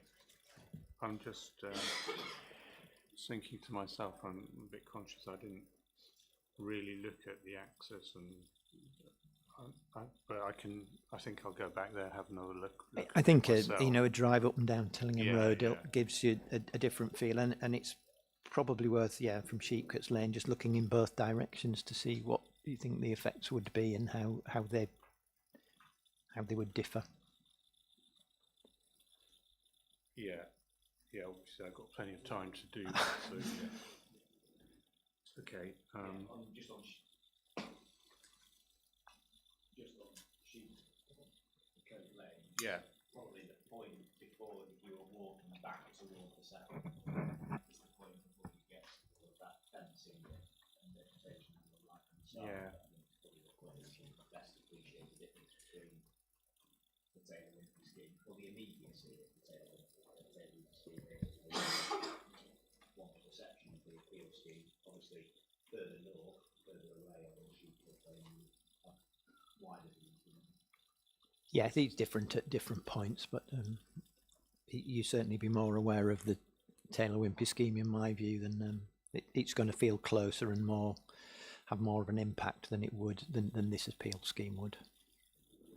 And I think again you can see that on Appendix 2, the overlay left there. Obviously, the TW scheme was looking at connection into Sheepcotes Lane in terms of it's not detail on here, but at least the pedestrian access. That was the yellow. That's that yellow arrow. And that is coming effectively from there is a bit of planting shown particularly on the plan, but obviously that's coming out of the development parcel where it sits, so there needs to be housing with that access point, whereas we just don't have that without that. No. Development close to Sheepcotes Lane. Yeah, sure. Is there anything else you want to say? But I mean, I understand your positions. Yes, I think you understand our position. So just one point that I wanted to maybe perhaps ask a question through you. You would have been aware when you went on your site visit that the builder's yard that is referenced and shown is perhaps not as much of a development as one might expect when you hear the term. It's a dump. Yeah. Yes. Whether obviously on the plan at Appendix 2 it's shown as development, and you might anticipate it being part of the bigger building than this. Yeah, obviously I had a look in there and down that lane it's the access to number 50, the house at the rear, and someone's built another house in the garden of that house as well. So there's another house there, isn't there? Yeah. And then there's the builder's yard, which is just a load of old containers and rubbish, basically. Yeah, it's not really used as a builder's yard. I think it's a yard for a builder, rather than a builder's yard in the sense of Storage, isn't it? But it's also our understanding that Historically, it did have permission for 5 houses on it. I understand. I think I picked that up from the heritage report. Oh, okay. But that's lapsed, I think. Oh, I see. But, Right. Yeah. Well, it's Okay, fine. Yeah. I understand your position. So I've seen it. As I say, I think I'll go and have another look at the access from Tillingham Road for the home field scheme, but I can easily do that on my own. So yeah. I'm going to just sort of, in summary, sir, just give you my view on it. Yeah, please. which was yes. or maybe Mr. Frank No, could go no, first. Mr. Friend, you go first. Give me your summary view on why you think it has an unacceptable adverse effect in landscape and visual terms. I mean, certainly so. It's as per the evidence realistically. It's that you will just, once it's developed, there will be that encroachment to the north. You will be aware of it from the surrounding landscape. It will be visible from those rights of way, Sheepscoats Lane and footpath 1 to the west and northwest, and also obviously around the site boundary. Those will be changed. That's common ground. We have some differing opinions in terms of residual effects, mine being slightly higher. But that's because, as noted, I consider there to be the awareness of the site will be more noticeable in that surrounding area, and obviously on the site itself, the changes will be permanent by its residential nature.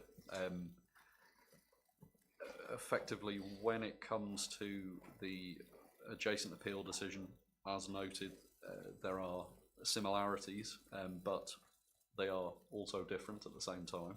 So it's just a case of sort of looking, from my point of view, at what the sort of main concerns were of the inspector in that appeal decision, and then comparing them in terms of our site. So overall, I think the statement of common ground obviously is quite clear about our positions, and that's really it, sir, from my point of view. Okay, that's fine. Thank you. So, well, I do recognise there will be some landscape and visual harms, as is the case with every greenfield site we look at and the way that we assess it. But in my view, there's nothing particularly special, unusual, or particularly sensitive about this site. I think there's good potential for a logical and sensitive development with good potential for mitigation, which was agreed with the council's previous advisor. So I think even with the minimal differences in the effects that we've got between myself and Mr. Friend, I don't see the scheme reaching a threshold where the landscape and visual effects would be unacceptable in themselves. Obviously, they've got to be taken in the balance, but I don't see it reaching that level where it would be, a reason to refuse it.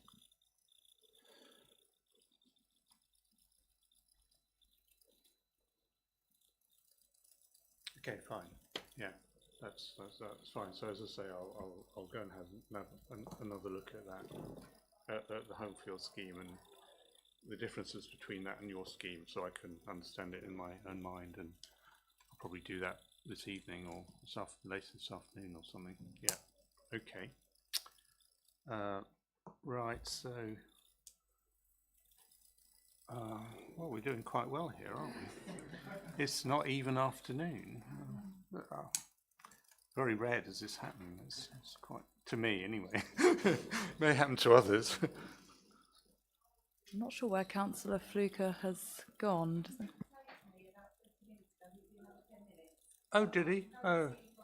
Well. Okay. Just let's have another break until he gets here. So yeah. Just we'll just adjourn it until he arrives. So feel free to come and go for 10 minutes, say.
Yeah, so letter from the MP, yes.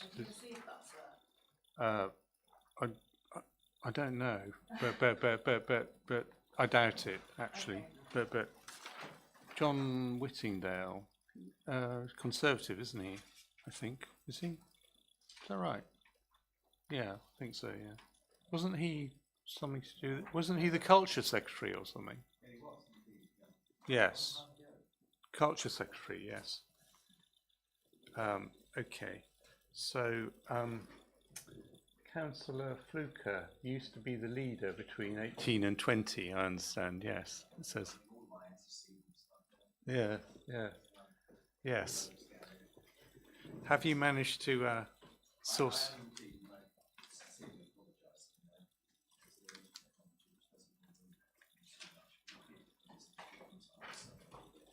So, do you want to just speak through this, because I think I might hear you better if you. Yes, of course. Sorry. Yeah. So, would you like me to continue now? Yeah. Continue. okay, just speak. Put Yeah, the no mic problem. a bit Well, I'm nearer on the to microphone your now, mouth. and yeah. actually, one of the, as we know, these appeals, these hearings are live streamed, and there are often Yes. complaints because people don't turn on their microphones and people can't hear what's being said online. So this is what you're going to say now is what you're sending to the case officer. I will indeed. Yes. Okay, so I won't make any notes, and No- I'll no just need listen to. to what you have to It's say. Yeah. it's not too long. And of course, whatever you say, you may have questions asked. Yes, of of you. course. Yes. Carry on, please. Yeah, thank you. So thank you, Mr. Fagan, and thank you for acknowledging receipt of the letter from the Right Honourable John Whittingdale, OBE, MPE, dated the 13th of July. He just asked that it could be brought to everybody's attention. I understand that all parties now have a copy of that. For the benefit of the tape, I am Councillor Adrian Fluker. I speak on behalf of the residents of Southminster in my capacity as elected member of Morden District Council and Southminster Parish Council. For clarity, I'd confirm that there are over 350 online objections to this application, and I've received a similar number via my own media channels. Firstly, sir, I'd refer you to the planning appeal at Land North at Homefield and West of Tillingham Road, Southminster. In the opinion of members, the appeal side at Spratts Farm is the same, and that's also the view of the public with regards to the impact.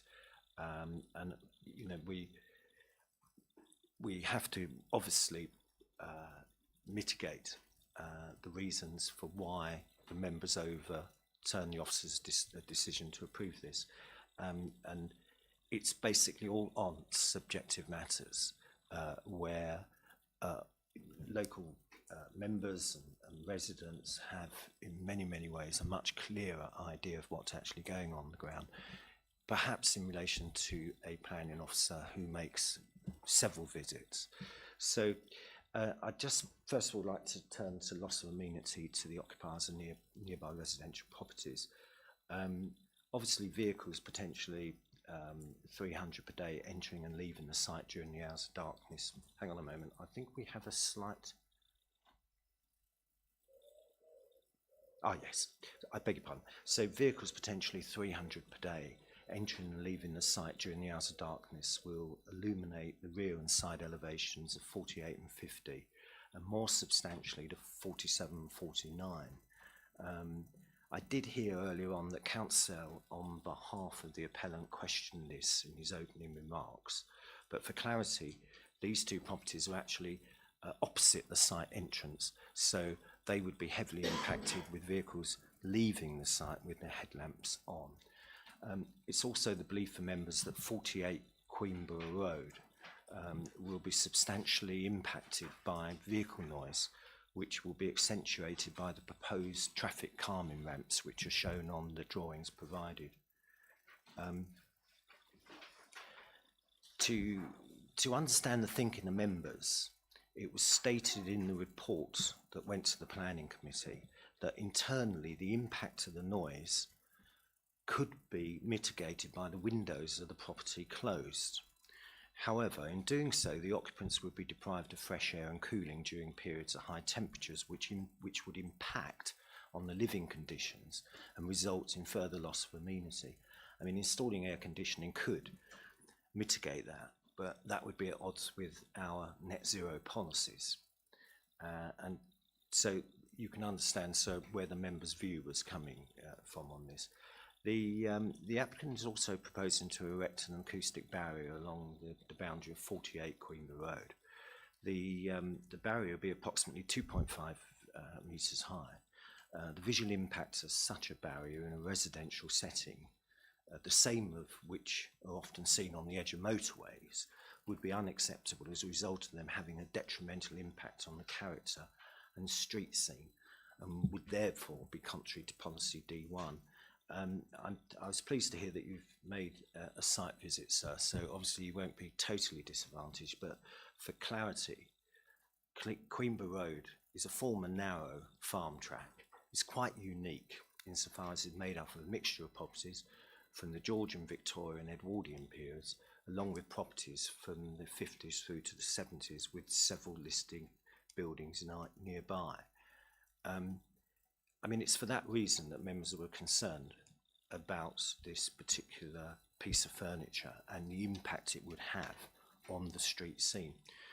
It should be noted that at determination level, and for that I mean when the LPA considered this, the applicant stated that the occupants of 48 Queenborough Road, and I quote, could still enjoy their external space. On the basis that currently the occupants can actually enjoy their external space, and post-development that would change to could enjoy their external amenity space, clearly, in my mind and the mind of all of the members, that demonstrates a loss of amenity. It should also be noted that the proposed fence at 2.5 metres will cause additional shading and loss of light to the amenity space of number 48. So I'll just turn to highways now and the views of members. The traffic count data is not contested, but it needs to be considered in relation to what is actually happening in North Street, which is the B1021. I mean, it is, you know, it's a major road, and Queenborough Road. Generally, it's impossible to pass over both roads without seeking refuge from oncoming vehicles in the form of the passing places within the lines of parked cars. The comments of Essex Highways are noted. They did not take up my offer to accompany me on a site visit to consider the impact of parked vehicles or the width of Queenborough Road, which in places 2 cars cannot pass. I mean, so that is a fact. You will see that, or you already have seen that. The Essex County Council and Highways report does not take into consideration the parish council offices and the public library, which are within 50 metres of the proposed site entrance. Neither has facilities for off-street parking for visitors. So during peak periods, users tend to park in Queenborough Road at the junction with Crown Way. For clarity, it would be impossible for 2 HGVs to park in Queenborough Road without the need to mount the pavement. The Ashley Helm drawing, which so I'm sure is before you somewhere, reference 172710, does not show the abundance of cars that are continuously parked in the roads, and in particular Queenborough Road opposite the site entrance. The drawing clearly identifies these issues at the lower projection of Queenborough Road, where a vehicle is actually drawn in the context of the width of the carriageway, and you can see how much of the carriageway that takes up.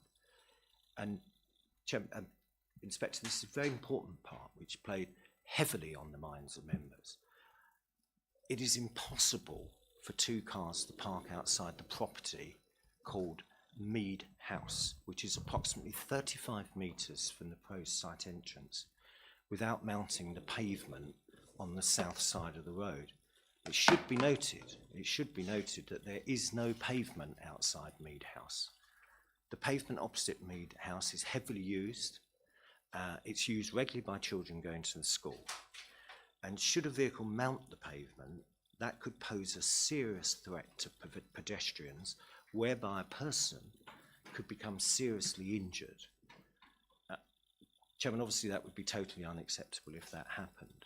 And if this appeal was to succeed, in many ways the members felt that that would leave us all culpable.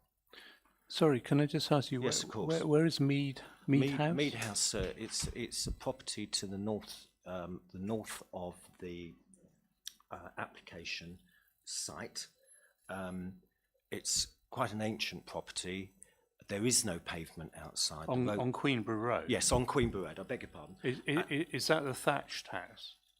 No, so I think it is the listed building. That's so, Spratts yes, Farmhouse. so that's Spratts Farmhouse. It's not renamed Mead House, just for clarification, because Yeah, there's no footway on the north side. I've only there? lived there all my life, so I apologise if I've No, got it no, wrong. But Mead House, it's I mean, if you are minded to conduct another site visit, the easiest way to identify it is,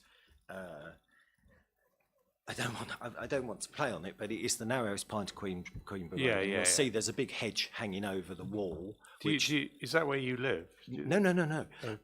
And that is, there's a sign outside, and I'm pretty sure it says Mead House, but maybe the other end. Okay, yeah. So I know there what is you a mean. sign outside. You'll see it. You'll Yeah. see the hedge. You'll see the narrows. Yes. So just moving on from Mead House to other matters, the junction at Queenborough Road, North Street, and High Street and North Street, and the High Street are very tight and already fail to cope with the existing traffic during peak periods, which means traffic backs up, which is exacerbated by the parked cars in the location. Now, Inspector, the members have been talking to Essex Highways about these junctions for a long time to improve them, but clearly they have not mentioned this in their response. So generally for those reasons, members express their concerns regarding highways, and also, and I think this is terribly important, although with local government reform it may become eradicated, but the members were really concerned that the Highways Authority would not have a site meeting with them, or indeed engage. And really and truly, I'm sure maybe you hear this elsewhere, but this certainly happened on this instance. I note from what you said earlier that you have already conducted a site visit, but would nevertheless ask that you take all of these matters into consideration should you choose to visit the site again. Chairman, it is, in summary, I agree with the Council's position on defending this appeal, but on the basis of what I've just said, I hope that gives you weight to the reasons why members chose to refuse this planning permission, and it's for the reasons that the members of the LPA, and it's for those reasons, I beg your pardon, that the members of the LPA ask you to refuse this appeal. Thank you. Thank you, Councillor Fluker. And you'll send this into the case officer. Yes. Thank you very much. Thank you. Mr. Hawley, do you have any questions for Councillor Fluker? Just on two matters briefly, if I may, sir. Yes. Good afternoon, Councillor. We've heard what you've said there about various points about the highways network, parking, junctions, etc. And you put it in the context of explaining what members felt. I presume by members you're referring there to members of the planning committee, are you? I mean, this matter was dealt with by the district planning committee, as far as I recall, so it would have been dealt with by all members. Yeah. And I think when I use the word members, I think it would be normal to say that that's also the views of public residents, because obviously members' views are formed on what they hear from residents. And as we know, the councillor here defending the reasons for refusal that members have decided should be defended. Yes. And highways isn't one of them, is it? Oh, that's absolutely correct. Yeah. But I think at the end of the day, at the end of the day, the members have highlighted lots of issues which, in their opinion, highways are silent on. And the most important one is the fact that the road outside Mead House, vehicles cannot pass. I mean, I'm more than happy to meet you there with your own vehicle to demonstrate and give weight to what I'm saying. The only way you can pass is to mount the pavement. There is no pavement outside Mead House. I'm sorry, I've lost your attention. Yeah, well, I was. I mean, I was going to go on. I was going to go on. I've heard what you say about culpability. The weight, but my point is, there is not a reason for refusal before this inspector, is there, in relation to highways? No, and I agree. But it would be remiss of me not to highlight to all of you that there could be a serious accident there by virtue of the width of the carriageway, the necessity of passing vehicles to mount the pavement, and the fact that we could all be culpable for somebody, well, hopefully not, well, being seriously injured. I mean, this is something which the public have asked me, sir, to add weight to at this hearing.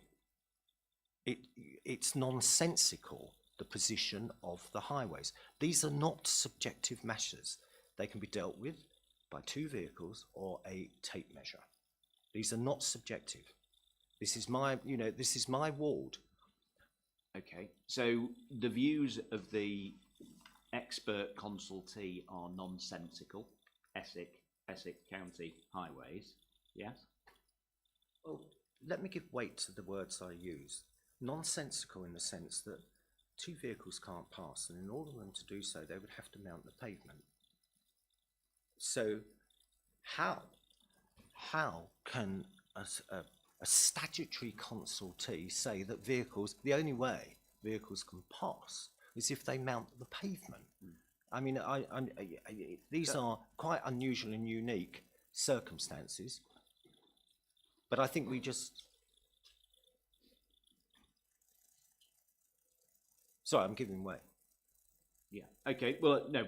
My point was simply that you were putting that this was a point made by members, but members will have been, the council aren't defending this as a reason for refusal. So I appreciate you are voicing what you are told by others and your opinion, but it isn't the council's position. No, but that the scheme is unacceptable in highways terms, with the greatest respect, and through you, Inspector, I'm putting you on notice that this is dangerous and that as a result, serious injury or loss of life could occur. I'm duty bound to point that out, and it would be remiss of me not to. I understand your point. I understand your point, and yeah, I understand the question, obviously. Yeah.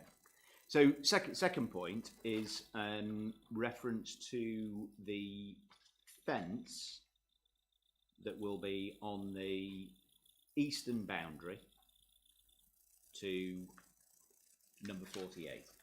You've made a point there about overshadowing, etc. Have you... Western boundary. Western boundary. Yeah, I was going to say western. Yeah, western boundary of the property, the eastern boundary boundary with the site. Yeah. I actually thought it was the south boundary, but yeah, we know where you mean. Yeah, and the access road. So have you had the opportunity to look at the proof of evidence of Mr. Holliday and the appendices? I've read some. Yeah, okay then. So you've seen the indicative scheme of what the fence would look like, yes? And can we agree that that fence being, as we propose, 1.8 metres high and of a timber construction looks like pretty much any other domestic timber fence? I think with can I say, you've got me at a slight disadvantage because I think the original information I had, it was 2.5 metres high. Yes, that's what I'm exploring. And yeah, no. And I apologise because clearly I'm not as well read on this matter as I thought I was. I think if it's 1.8 metres, it's still a high fence. Well, would you like to have a look at? If I just pass that to you and you have a look at that. Yeah.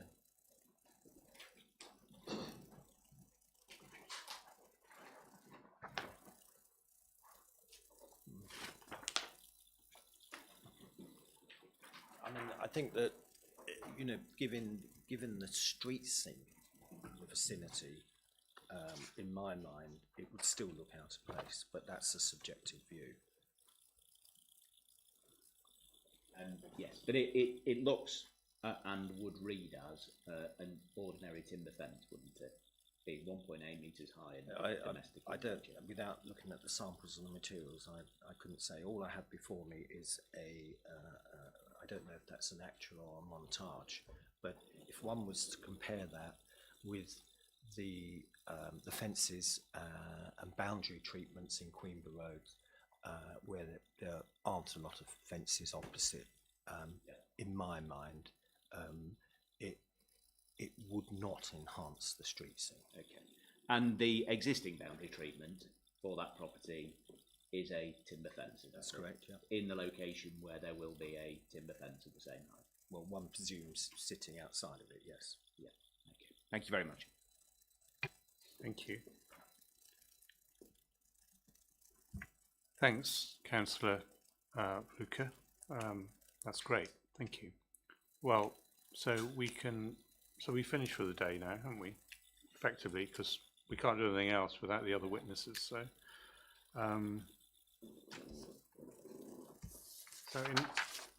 in terms of the examination in chiefs, 1.5 hours. We think we'll need 1.5 hours for examinations in chief for both those witnesses.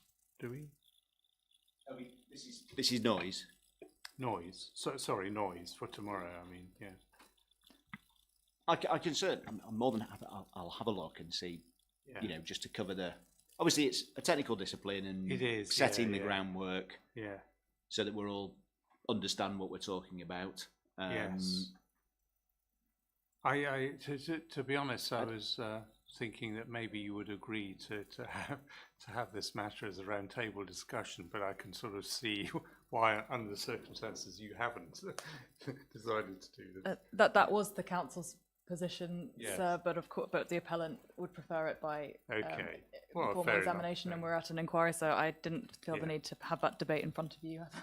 I think. But do you think you'll be 1.5 hours in evidence? No, in sir, I chief? don't think I'll be at 1.5 hours. I wanted to allow additional time in case, Yeah. at that point, but I think an hour should be more than sufficient. Yeah. In chief. Yeah. I think there is just one very narrow point Yeah. between us, but until I hear precisely what's said, I can't be Yes. sure. So I think actually it will be a shorter period of time because there's no benefit in repetition. Yeah. And I think, if it does distill down to that issue, it will inevitably be shorter. So I think the examination in chief might be a bit longer Yeah. to cover the groundwork, as it were. But I think the actual cross-examination might be relatively limited.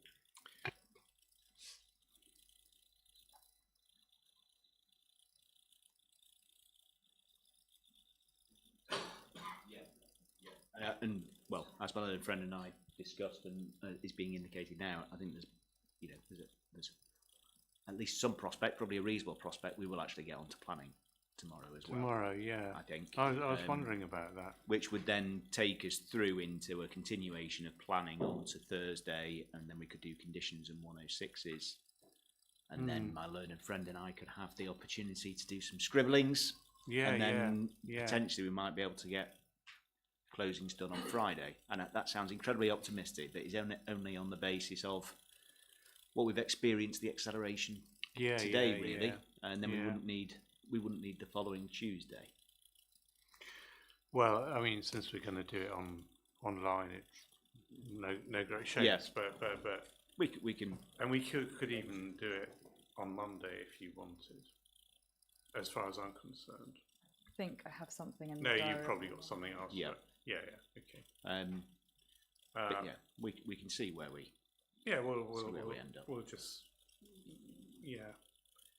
I mean, obviously, the noise issue is, well, obviously potentially a big deal in terms of this appeal, isn't it?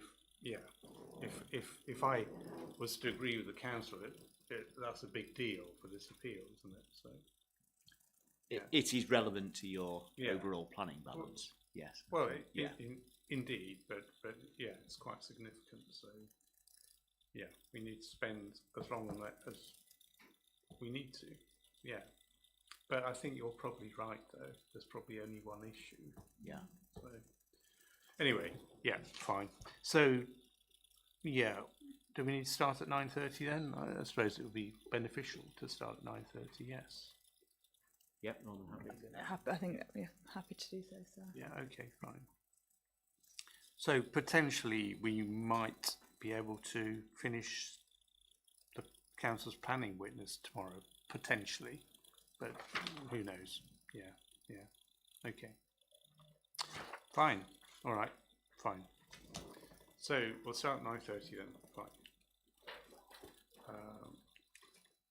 With, just remind me of the witnesses' names again. Going to be Mr. Bryant. Mr. Bryant and Mr. Healy. Healy.